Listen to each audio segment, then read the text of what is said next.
Bebeklerin öksürük krizinin nedenini bulmak lazım tedavisini yapabilmek için. Genellikle solunum yolu enfeksiyonlarında bir öksürük krizi olmaz. Yani bir soğuk algınlığı veya nezle bebeğinize öksürük yapabilir ama kriz halinde bir nöbete sokmaz.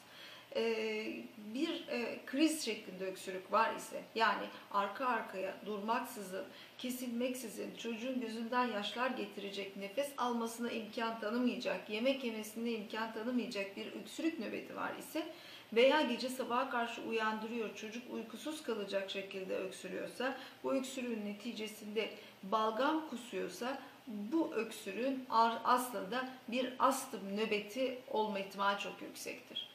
Onun dışındaki hastalıklar bu şekilde bir öksürük nöbeti meydana getirmez. Çocuğun alerjik veya astımı olduğu anlaşıldıktan sonra tedavisi ona göre yapılması lazım. Aksi halde öksürüğü herhangi bir ilaçla geçirmeniz mümkün değil.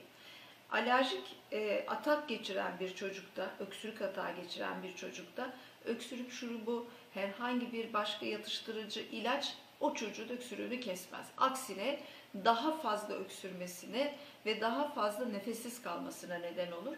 Bir an önce teşhis konarak çocuğun alerjik tedavisinin başlanması ve öksürüğün o şekilde yatışması gerekmektedir. Çünkü öksürük alerjide bir sinirsel mekanizmayla nefes borularının sıkışması, uyarılması, aşırı balgam yapımı ile olur. Çok basit bir mekanizmayla öksürüğü susturacak, sinir uçlarını duyarsızlaştıracak bir tedavi diğer bileşkelerini, hastalığın yok etmeyeceği için öksürük hala devam edecektir. Onun dışında çocuk alerjik değil ama bir öksürük krizi geçiriyorsa nefes borusuna bir şey kaçmış olabilir. Mutlaka bir hekimin nefes borusunun içine bakmasıyla anlaşılacak bir tedavi gerektirir.